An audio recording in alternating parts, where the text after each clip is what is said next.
VinAI Research in Vietnam, our next talk is for you.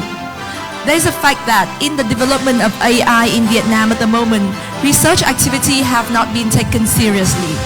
This makes it almost impossible to attract AI talent to work in Vietnam because most of the leaders in this field want to do highly research-focused and creative work. This is a huge barrier to Vietnam competitiveness in AI on a global scale.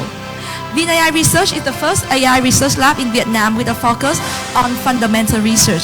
How VinAI can conduct high-impact research that pushes the knowledge frontier in AI and to accelerate our application of AI in Vietnam. To share with us in this topic, I would like to introduce Dr. Hung Bui, Director of VinAI Research. Please welcome on stage. Well, hello everyone. It's really great to be here, and thank you for VietAI co-founders for inviting me to be here. So I'd like to start my talk with a really simple diagram, and I think some of you might have seen this already. So what I'm showing here is the number of some of the statistics from the NeurIPS conference, which is the #1 AI conference in the world. And if someone looked at this diagram, then they can actually see that the rate at which research development in AI and also investment, the level of investment that is actually put in AI is actually it keeps on increasing. So AI is actually a very fast-moving science. Okay. Now, if you're in Vietnam and if you look at the same diagram, whoa, you know, if you don't do anything about this, then there's a risk of being left behind. So I think this is actually quite a big problem. As the field is moving very fast, and if you don't do anything about it, then obviously the distance between us and the frontier of where the field is keep on increasing. Okay, so this is also part of the reason why when I'm approached by VinGroup with an offer to come back to Vietnam and set up the very first AI research lab in Vietnam, it becomes an opportunity that's really hard to say no to. So this is also the reason why I'm here. I've been with VinAI Research for the last 6 months or so. The lab was set up, I think, back in April. So probably a little bit more than half a year. So we're very new. We're being funded by VinGroup. And we have a mission to focus on top-tier research. Okay, so I think that's really something that sets us apart, and it's also something that gives us a very challenging task to work with as well. Okay, so again, our missions, we have 4 of them, but pretty much the very first thing that we want to do is something that I think haven't been done in Vietnam yet. We want to be able to conduct world-class research in AI and machine learning right here in Vietnam. And as a result of that, we will build a concentration of leading AI expertise for Vietnam and also for VinGroup. And we'll be able to help with the training of the next generation of talents for Vietnam. And of course, because we are in industrial research lab, we care about commercialization, we care about product impact. And we'll serve to be able to provide tech transfer and so knowledge transfer to VinGroup and also other relevant partners as well. Okay, so very quickly, this is the structure of the lab at the moment. What we've been doing is we're focusing on the pillar right in the middle here. Okay, so this is the core research group. I've been spending most of my time for the last 6 months or so trying to build up this group, recruiting the best talents that I can actually find. And the idea is that once you build a group of experienced research scientists and well-trained engineers, we will start be able to see the impacts of that. Okay, and in order to utilize this core research group that I'm building here, there's the pillar on the left, which is what we call the AI residency program. And with this AI residency program, the goal is to focus on the training of the next generation of AI talents for Vietnam. So we are attracting the people who have probably just finished their undergrad degrees, or probably are still in the last few years of their undergrad degrees, the people who actually haven't had a chance to get exposed much to the latest development in AI yet, but very smart people, okay? And I've got to tell you that after working with some of the residents in our lab for the last 3 months, these residents are super smart, okay? So I'm very happy with that. The pillar on the right-hand side is what we call the Entrepreneurship Partners Program. And the idea here is we'd like to be able to, we would want to be able to partner with startups, building a partnership with them and offering them help in terms of technical expertise, consultancy, and also offering a chance also offering them a chance to be co-located with us as well. Okay, so and of course another thing that we are doing is looking for opportunities to make a commercial impact and tech transfer and product on the apply side within the Vingroup ecosystem. Okay, so the research strategy that we picked is very simple. We want to focus on challenging problems, and we want to focus on improving state-of-the-art. Okay, so I think those are the two bullets that really set us apart from other existing R&D activities in Vietnam. And we are motivated by the data and the context from Vingroup in Vietnam. Okay, so for the next few minutes, I'm going to give you really like a world tour through the kind of research problems, kind of research activities that are actually happening in the lab right now. Okay, so again, all of this should be taken with the context that we are very new. We're only 6 months young. And at the moment, we have a group of about, I think, close to 30 people now. About half of them are research scientists and engineers, and about half of them are residents. And again, the plan is to target this number, the plan is to double this number within the next few months. Okay, so we are still on a very fast growth pace. The people who are currently with us, so we have people who are actually faculties in the US university system. So we have people like Anh Hoài. Anh Khoa, I think Anh Khoa, he actually gave a talk here at the VietAI summit last year. So they're both professors in the US, having gone through the CMU system. And they're actually working with us full-time over the summer and then part-time off summer, but they're working very closely with the residents and helping shaping both our research program and also our tech transfer program as well. And then we have people who have decided to come back to Vietnam, people who are former employees at Adobe Research, at Amazon, and so on. And I think this formed the really core part of the research group. They are the magnets for both the residents and also for tech transfer activities. Okay. All right. So some of the images about the things that we've been doing. Obviously, we are having fun and we work very hard. And some of this, as you can see, that we're also running a research seminars program from our office, and it's actually being live streamed regularly at the pace of maybe 1 or 2 seminars per month. And we've had excellent visitors that has come to our lab and give these seminars. So we have people who are faculty at Stanford and Michigan, and people from UC Berkeley and so on. Okay, so I'm going to again, so going back to the actual research activities, right? So in terms of the areas of focus, machine learning is clearly #1 on the agenda. And then we are looking at computer vision and NLP, which are areas that are more applied, but are also very important as well. And we are also looking at data that are actually coming from multimodal sensors and IoT devices and so on. Right, okay, so I'm going to, within the next few minutes, I'm going to really run through these slides because I don't think I have a lot of time left. But I do want to show you a glimpse of the kind of research activities that are actually taking place at the moment in the lab. Okay, so by the way, all of these slides are being done by the residents.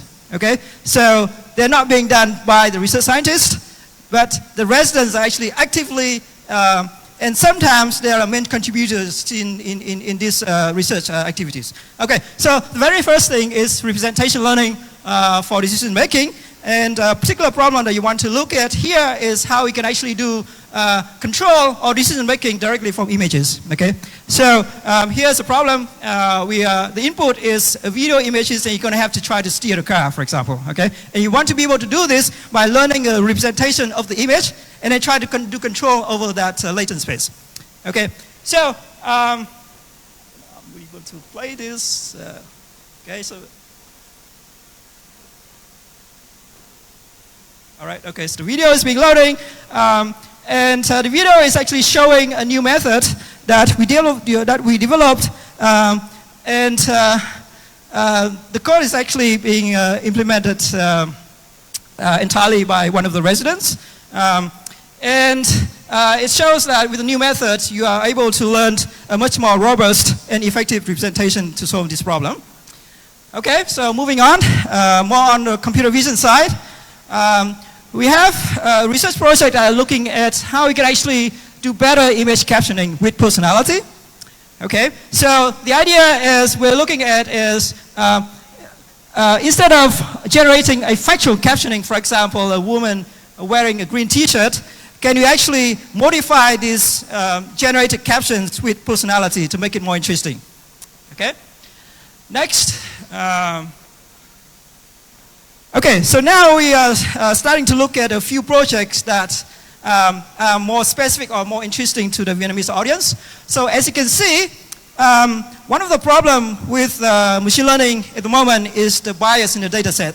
So if you don't collect enough data in, for example, the streets of Vietnam, and if you're running a model that has actually been trained on a data set that has to be collected somewhere else, then I think most of you already experienced that the accuracy and also the quality of the model is usually problematic. So one other thing that we want to do is we want to be able to collect a large collection of data specific to the Vietnamese condition. Okay, so here's an example of a project. It's actually in a collaboration with Trường Đại học Khoa học Tự nhiên và UIT Trường Đại học Công nghệ right here in Ho Chi Minh City. So we want to be able to collect a large data set about activities that are actually on the streets of Vietnam. Okay, and from that it will be able to drive action recognitions, models, and so on that are actually applicable for Vietnam. Okay, another thing that we're doing, and this is actually being done by an intern at our lab, first year college student. Okay, so he spent some time, and what he did is he built a database of where you can actually detect trash on the streets of Vietnam. Okay, so we ended up having a data source of at the moment I think about 8,000 images, annotated images, and from that you can actually build a system with reasonable accuracy to detect, to see what are the areas that are problematic in terms of this problem in Vietnam. Okay, so it's sort of like a third world country problems. Okay, so moving on. Another project on the computer vision side is we actually revisit one of the really fundamental problem in computer vision, which is background subtraction. So how can I actually pull out the pixels that belong to the foreground from videos and images like this? And obviously, this is a problem that actually has been looked at for many years. And what we try to do at the moment is we ask the question whether with the new development of deep learning, can you actually solve this problem on the feature space? Okay, so we are playing with some sort of neural architecture diagram that would allow us to solve this problem more effectively. All right, okay, so biometrics and face recognition, obviously this is an area that that has a potential, many potential applications. Okay, so we are looking at not only a face recognition problem, but we also want to be able to detect whether the image that you're looking at is actually a real person, or it's actually a photo, or it's actually a video replay of the person, which is actually very useful for authentication and so on. Okay. All right. More interesting things. This is actually being done by a former VietAI member who's actually now a resident with us. So he's looking at the problem how he can actually do more effective image segmentation for retina, for the image of the retina. So one of the problems that we found out is that if you this kind of images usually is very high resolution, and if you simply apply existing out-of-the-box architecture, then you're not going to be able to look at the full high-def resolution. So you're either going to have to shrink down resolution, or you're going to have to cut the box somehow. And if you do that, then the accuracy could potentially be affected. So what we try to do is how we can actually solve this problem more effectively directly on the high resolution images.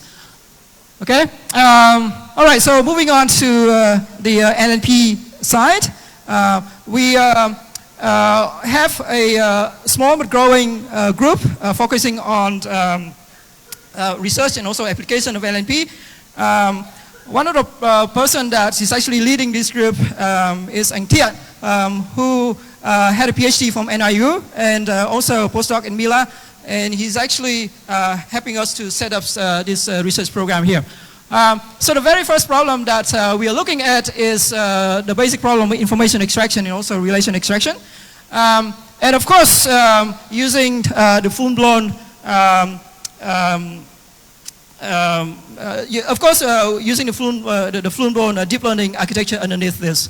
So as we do that, then obviously it becomes very important to look at models that can actually give us contextual embeddings for Vietnamese language. Okay, so this is also yet another project that we are looking at as well. Okay, reinforcement learning is another area.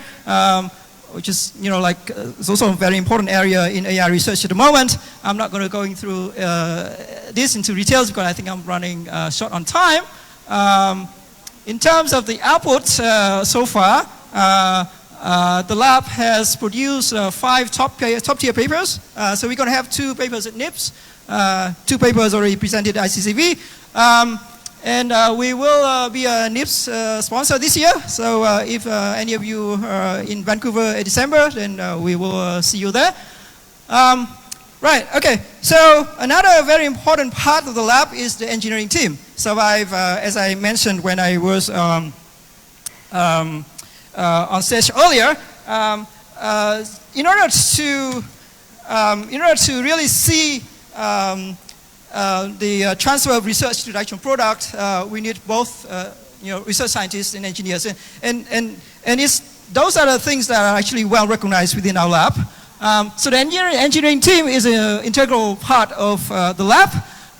Is directly involved in various research projects and is responsible for the tech transfer activities and also applications towards building actual products. Okay, and we are looking at deployment not only on the cloud but also on devices as well. Okay, and our plan is to significantly grow our engineering team within the next 6 months or so. Okay, and these are some of the members of our engineering team. We actually, perhaps you can actually see some of them here, right here in the audience as well. Okay, so I want to close down the talk by revisiting our unique position. Okay, so not only that we are a research lab, but we're also an integral part of the VinGroup ecosystem. Okay, so what does that mean? What it means is that in terms of my personal experience, when I talked to VinCommerce Group, they owned the shopping malls. they're all supermarkets. I see a lot of potential application for AI in there. When I talked to the VinPearl group, which owns the chain of luxury resorts, I also see a lot of potential for AI applications in there. And similarly for the hospital, similarly for the car, similarly for the smartphones. So I think it's really interesting because as a research scientist, I also care deeply about the actual application and deployment of our ideas in actual products. And I think this really gives us a great opportunity to make some impact and in really imagining the user experience in all of this space and verticals that Vin Group is actually in. All right, so with that, I'm going to stop. So I just want to mention that we're actually online. You can check us out on www.vinai.io. We're also on Facebook. And I've been told that there's actually a hidden message in this QR code. So if you're interested, you can actually try to figure out what it is. All right. Thank you.